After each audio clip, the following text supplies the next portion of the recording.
ஆண்டவர் உங்களோடு இருப்பாராக.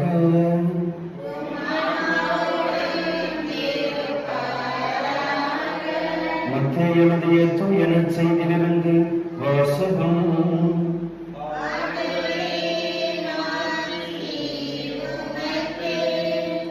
மத்தேயு நற்செய்தி அதிகாரம் 7 வாழ்வுதரும் இறைவார்த்தைகள் 7 தொடக்கம் 12 முடிய. அக்காலத்தில் இயேசு தம் சீடரை நோக்கி கூறியது: கேளுங்கள், உங்களுக்கு கொடுக்கப்படும்; தேடுங்கள், நீங்கள் கண்டடைவீர்கள்; தட்டுங்கள், உங்களுக்கு திறக்கப்படும். ஏனெனில் கேட்போர் எல்லோரும் பெற்றுக் கொள்கின்றனர், தேடுவோர் கண்டடைகின்றனர், தட்டுவோருக்கு திறக்கப்படும். உங்களுள் எவராவது ஒருவர் அப்பத்தை கேட்கும் தம் பிள்ளைகளுக்கு கல்லை கொடுப்பாரா? அல்லது பிள்ளை மீன் கேட்டால் பாம்பை கொடுப்பாரா? தீயோர்களாகிய நீங்களே உங்கள் பிள்ளைகளுக்கு நற்கொடைகள் அளிக்க அறிந்திருக்கிறீர்கள். அப்படியானால் விண்ணுலகில் உள்ள உங்கள் தந்தை தம்மிடம் கேட்போருக்கு இன்னும் மிகுதியாக நன்மைகள் அளிப்பார் அல்லவா?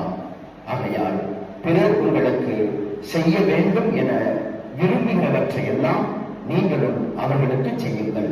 இறைவாக்குகளும் திருச்சட்டமும் கூறுவது இதுவே. ஆண்டவரின் அருள்வாக்கு.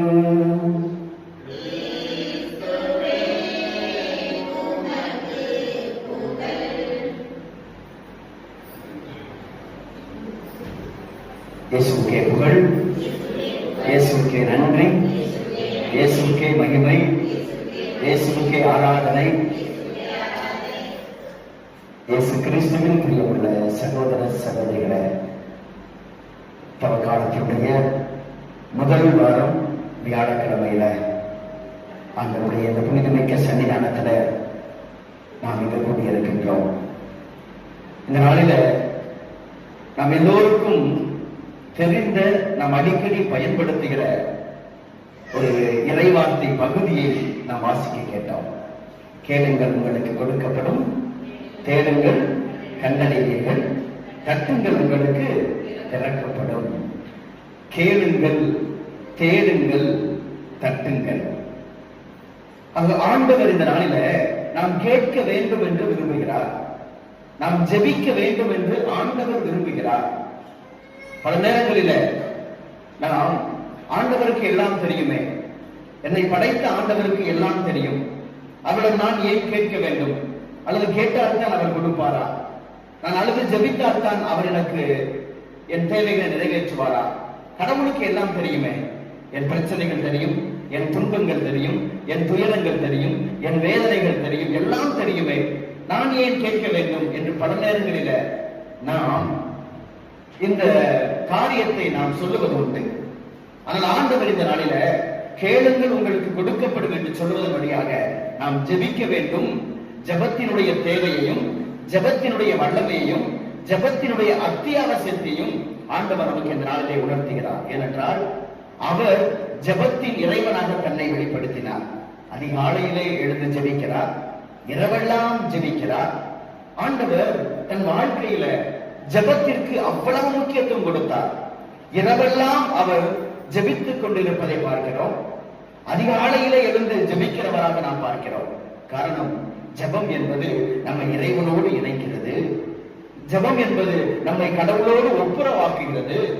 ஜெபம் என்பது இறைவனுடைய திட்டத்தை, இறைவனுடைய அருளை, இறைவனுடைய ஆசீர்வாதத்தை நாம் தெரிந்து கொள்வதற்கான ஒரு வழிமுறையாக இருக்கிறது. எனவேதான் ஆண்டவர் கேளுங்கள், உங்களுக்கு கொடுக்கப்படும் என்று சொல்கிறார். நீங்கள் கேட்கிற பொழுது நீங்கள் பெற்றுக் கொள்வீர்கள் என்ற நம்பிக்கையும் தருகிறார். எனவேதான் இறைமையா 33:3 நாம் வாசிக்கிறோம்: என்னை நோக்கி நீ கூப்பிடு, நான் உனக்கு பதில் தருவேன்; என்னை நோக்கி நீ கூப்பிடு, நான் உனக்கு பதில் தருவேன் என்று ஆண்டவர் சொல்லுகிறார். என் பெயரால் நீங்கள் எதை கேட்டாலும் பெற்றுக் கொள்வீர்கள் என்று ஆண்டவர் சொல்லுகிறார். நீங்கள் என் பெயரால் தந்தையிடம் கேட்பதை எல்லாம் பெற்றுக் கொள்வீர்கள் என்று ஆண்டவர் சொல்லுகிறார். அப்படி என்றால் கேட்கின்ற அந்த மனநிலையை ஆண்டவர் நமக்கு தருகிறார். நாம் கேட்க வேண்டும் என்று ஆண்டவர் விரும்புகிறார். நாம் ஜெபிக்க வேண்டும் என்று ஆண்டவர் விரும்புகிறார். ஆக நாம் கேட்கிற பொழுது இறைவனிடமிருந்து பெற்றுக் கொள்வோம் என்ற நம்பிக்கையும் அவர் தருகிறார். நீங்கள் ஜெபிப்பதற்கும் கேட்பதற்கும் மேலாக நான் உங்களுக்கு அருள் வளங்களை தருவேன் என்று சொல்லுகிறார். ஆக இந்த நாளிலே ஆண்டவர் நாம் கேட்க வேண்டும் என்று விரும்புகிறார், ஜெபிக்க வேண்டும் என்று விரும்புகிறார். ஆனால் நீங்கள் கேளுங்கள் என்று மட்டும் ஆண்டவர் சொல்லவில்லை. நீங்கள் கேளுங்கள், நீங்கள் கேட்பதை பெற்றுக் கொள்வீர்கள் என்ற நம்பிக்கையை ஆண்டவர் தருகிறார். இரண்டாவதாக ஆண்டவர் இந்த நாளிலே நமக்கு சொல்லுவது, நீங்கள் தேடுங்கள். நாம் கேட்பதோடு மட்டும் நின்று விடக்கூடாது. நமது ஜெபம் என்பது முதல் நிலையோடு பல நேரங்களில் நின்று விடுகிறது. நாம் ஜெபிக்கிறோம் ஜெபிக்கிறோம் ஜெபிக்கிறோம், ஆனால் இரண்டாவது நிலை ஆண்டவரை தேடுவதில்லை. நாம் ஜெபிப்பதோடு நின்று விடுகிறோம், இரண்டாவது நிலைக்கு கடந்து போக வேண்டும். அதுதான் ஆண்டவரை தேடுதல். ஆக தேடுதல் என்பதுதான் இது ஒரு முக்கியமான நிலையாக இருக்கிறது. எவ்வாறு ஜெபம் என்பது நமது வார்த்தை அடிப்படையில் வாயை குறிக்கிறது. ஜெபம் என்பது வார்த்தை அடையாளம், தேடுதல் என்பது நமது இதயத்தின் அடையாளம். அப்ப ஜெபம் என்பது வார்த்தையின் அடையாளம், தேடுவது இதயத்தின் அடையாளம், நமது எண்ணத்தின் அடையாளம். கடவுளை நமது இதயத்தின் வழியாக தேட வேண்டும். நாம் வார்த்தையோடு நின்று விடக்கூடாது. ஆண்டவர் சொல்லுவாரே, என்னை நோக்கி ஆண்டவரே ஆண்டவரே என்று சொல்லுவர் எல்லாம் விண்ணரசுக்கு சேர முடியாது. அப்ப இந்த வார்த்தையோடு நின்று விடுவது அல்ல நமது ஜெபம். இரண்டாவதாக தேடுதல். தேடுதல் என்பது இதயத்தை சார்ந்தது, எண்ணத்தை சார்ந்தது. ஆக தேடுகிற பொழுது நாம் இறைவனுடைய இறை ஆட்சியை நாம் கண்டுகொள்ள முடியும். தேடுங்கள் நீங்கள் கண்டடைவீர்கள். இறை வார்த்தையில நாம் பல இடங்களில நாம் வாசிக்கிறோம். தாவீது அரசர் தனது திருப்பாடல்கள் முழுவதுமாக சொல்லுவார். திருப்பாடல் 27, 28 நாம் வாசிக்கிறோம், தேடுங்கள் நீங்கள் கண்டடைவீர்கள், நீங்கள் தேடுங்கள் உங்கள் இதயத்திலே நீங்கள் என்னை கண்டுகொள்வீர்கள். அப்ப வாயின் வார்த்தை ஜெபம், இதயத்தினுடைய எண்ணத்தினுடைய அடையாளம் தேடுதல். இது உறவின் அடிப்படை, இது உறவின் அடிப்படை. அப்ப இயேசுவோடு நாம் நமது உறவை நெருக்கிக் கொள்கிறோம். எனவேதான் உறவின் அடிப்படை, அன்பின் அடிப்படை நாம் இதயத்தை சொல்லுவோம். அப்ப தேடுதல் என்பது நமது அன்பை ஆண்டவரோடு நெருக்கமாக நாம் மாற்றிக் கொள்ளுவது. எனவேதான் திருப்பாடல் 34:10 சிங்கக்குட்டிகள் பட்டினி கிடந்தாலும் ஆண்டவரை தேடுவோருக்கு குறையேதும் இல்லையே. அப்ப நாம் கடவுளை தேடுகிற பொழுது நாம் கடவுளை கண்டுகொள்கிறோம், நமக்கு குறைகள் என்பது இல்லை. எனவேதான் திருப்பாடல் 119:2 நாம் வாசிக்கிறோம், என்னை நீங்கள் முழுமனதோடு தேடுங்கள் கண்டடைவீர்கள். அப்ப ஜெபிப்பதோடு நின்றுவிடக் கூடாது நமது வாழ்க்கை, தேட வேண்டும். இரண்டாவது படிநிலை, கடவுளோடு உள்ள உறவிலே இரண்டாவது படிநிலை நாம் என்ன செய்கிறோம்? தேட வேண்டும். நமது உறவின் படிநிலையை நாம் முதலிலே ஒரு பேசுவோம், பேச பேச அவர்களை பற்றி நாம் புரிந்து கொள்ளுவோம். இரண்டாவதாக அவர்களோடு நாம் நெருக்கமாக வேண்டும் என்றால் அவர்களை நாம் புரிந்து கொள்ள வேண்டும். அப்ப புரிந்து கொள்ள என்பது எண்ணத்தையும் இதயத்தையும் சார்ந்தது. புரிகின்ற பொழுது அவர்களை நாம் நம்புவோம். அப்ப நம்புவது என்பது இதயத்தை சார்ந்தது, இதயத்தை சார்ந்தது. எனவே ஆண்டவர் சொல்கிறார், தேடுங்கள் தேடுங்கள். நீதிமொழிகள் புத்தகம் 8வது அதிகாரம் 17வது திருவசனத்துல நாம் வாசிக்கிறோம், என்னை நீங்கள் முழுமனதோடு தேடினால் கண்டுகொள்வீர்கள். முழுமனதோடு தேடினால் கண்டுகொள்வீர்கள். ஆக ஜெபம் என்பது, கேட்பது என்பது நமது வாயை சேர்ந்தது, வாய் வார்த்தையை சேர்ந்தது. இரண்டாவதாக தேடுதல் என்பது இதயத்தை சார்ந்தது. இந்த இதயம் என்பது உறவின் அடிப்படையாக இருக்கிறது. மூன்றாவது, தட்டுங்கள் திறக்கப்படும். தட்டுங்கள் திறக்கப்படும். நாம் எதை தட்டுவோம்? எதை தட்டுவோம்? மூடி இருக்கிற கதவை நாம் தட்டுவோம். மூடி இருக்கிற கதவை நாம் தட்டுவோம். எதற்கு? திறக்கப்பட வேண்டும் என்பதற்காக. திறந்திருக்கிற கதவை போய் தட்டுவோமா? தட்ட மாட்டோம். திறந்திருக்கிற கதவை நம்ம போய் தட்ட மாட்டோம். அப்ப மூடி இருக்கிறது. ஆக நாம் எதிர்பார்க்கிற ஒரு காரியம் நமக்கு கிடைக்குமா கிடைக்காதா என்ற உறுதிப்பாடு அங்கு நமக்கு மூடப்பட்டிருக்கிறது. கடவுளிடம் நாம் கேட்பது, நாம் அவரை தேடுகிற பொழுது நாம் கண்டடைவோமா கண்டடைய மாட்டோமா என்று நமக்கு அது உறுதியான மனநிலை இல்லை. யாரையா ஒருத்தர் தேடி போறோம், கதவு பூட்டி இருக்குது. அப்ப நம்ம என்ன செய்வோம்? பக்கத்துல விசாரிப்போம். அப்ப இல்லைன்னா ஒருவேளை வெளியில கதவு திறந்து இருக்குது, உள்ள பூட்டி இருக்க மாதிரி உடனே போய் தட்டுவோம். அப்ப இது தட்டினால்தான் அந்த கதவு திறக்கப்படும். ஐயோ கதவு பூட்டி இருக்குது, கதவு பூட்டி இருக்குது அப்படின்னு நம்ம அப்படியே போயிட மாட்டோம். அப்படியே போயிட மாட்டோம். ஒருவேளை பூட்டினால பக்கத்துல விசாரிப்போம், எங்க போயிருக்கிறாங்க, ஏன் கதவு பூட்டி இருக்கு, அவங்க என்னை வர சொன்னாங்களே, இருப்பேன்னு சொன்னாங்களே என்று நாம் நமது நம்பிக்கையை வெளிப்படுத்துறோம். அப்ப நம்பிக்கை என்பது எண்ணத்தை சார்ந்தது.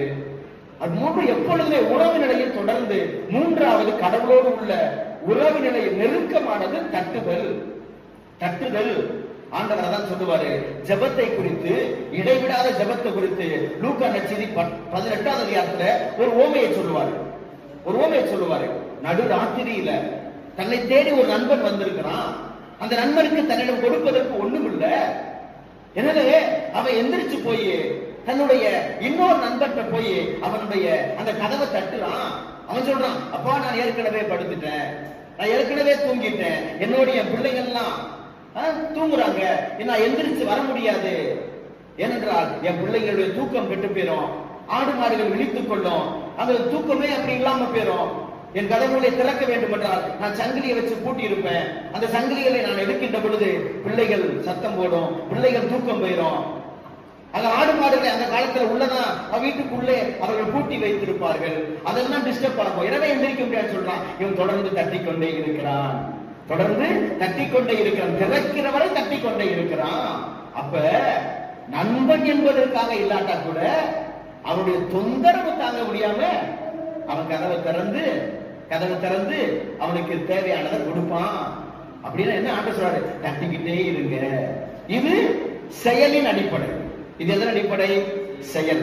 அப்ப ஜெபிக்கிற பொழுது எனது வாயினுடைய வார்த்தை, நான் தேடுகிற பொழுது எனது இதயத்தை சார்ந்தது, நான் தட்டுகிற பொழுது எனது செயலை சார்ந்தது. அப்ப ஜெபம் என்பது கடவுளோடு என்னை இணைக்க வேண்டும். இந்த இணைப்பு என்னை பிறரோடு இணைக்கிற செயலுக்கு இட்டு செல்ல வேண்டும். இல்லைன்னா அதுக்கு பேரு ஜெபமே இல்லை.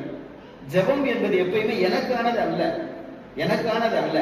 ஜெபம் என்பது என்னை இறைவனோடு இணைத்து நான் ஜெபிக்கிற பொழுது இந்த இறைவனோடு உள்ள இணைப்புக்கு தடையா இருப்பதை நான் விளக்குவது. அப்படி நான் விளக்குகிற பொழுது அந்த அன்பை நான் பெறுவதற்கு அடையாளம் பிறரை அன்பு செய்வது, அது எனது செயல். அப்ப ஜெபம்,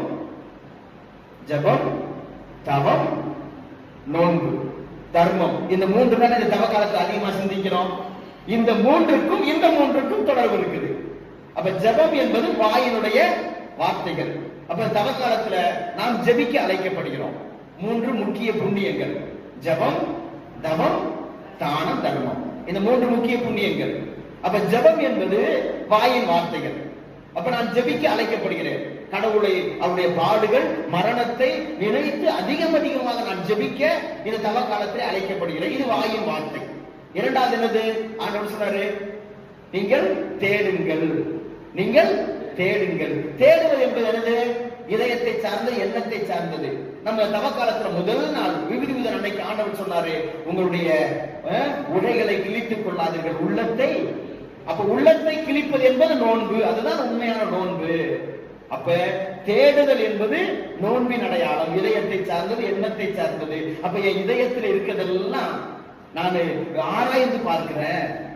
அப்ப இதயத்தை சார்ந்து ஆராய்ந்து பார்க்கிறேன். அப்ப அது ஆராய்ந்து பார்க்கிற பொழுது எனக்குள்ள தீமைகள், பாவங்கள் எல்லாம் இருந்துச்சுன்னா நான் என்ன செய்றேன்? என் நோன்பின் வழியாக உடலை ஒருத்திக்கிறேன். ஏன்னா பாவம் என்பது ஆசைப்பட்டு செய்வது. அப்படித்தானே? உண்மைதானே? யாராவது தெரியாம பாவம் செய்யறோமா? சொல்லுங்க, உண்மையை சொல்லுங்க. தெரியாம என்னைக்காவது பாவம் செஞ்சிருக்கிறோமா? தெரிஞ்சுதானே செய்யறோம், தெரிஞ்சுதானே கெட்ட வார்த்தை பேசுறோம், தெரிஞ்சுதானே கோவப்படுறோம், தெரிஞ்சுதானே பொய் சொல்றோம், தெரிஞ்சுதானே யாராவது பேரை கெடுக்கிறோம், தெரிஞ்சுதானே உடல் நலங்களை பாவம் செய்யறோம், தெரிஞ்சுதானே பண்றோம். தெரியாம செய்வது பாவம் அல்ல, தெரிந்தேதான் பண்ணுகிறோம்.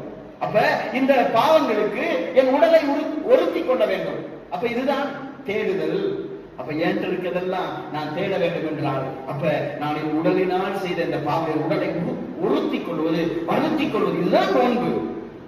அப்ப இந்த தவ காலத்தின் இரண்டாவது புண்ணியம் வந்துருச்சா? மூன்றாவது புண்ணியம் என்னது? தட்டுங்கள். அப்ப தட்டுங்கள் என்பது ஒரு செயல் தானே? அப்ப செயல் என்பது இந்த தவ காலத்தில் எதை குறிக்கிறது? தர்மத்தை குறிக்கிறது, தர்மத்தை குறிக்கிறது. அப்ப இந்த தட்டுதல் என்பது ஒரு செயல். தட்டுதல் என்பது கையை வச்சு தட்டுறோம், காலை வச்சு தட்டுறோமா? காலை வச்சு தட்டுறோமா? கோபத்துல தட்டுமோ? அப்படித்தானே? கோபத்துல எட்டி உதச்சு கதவை திறக்கிறியா இல்லையா அப்படின்ட்டு கதவை கால. ஆனால் உண்மையிலே தட்டுவது என்பது கையை வைத்து நம்ம தட்டுறோம், கையை வைத்து நம்ம தட்டுறோம். அப்ப அது ஒரு செயல். அப்ப தவக்காலத்துல என்ன செயல் செய்ய அழைக்கப்படுறோம்?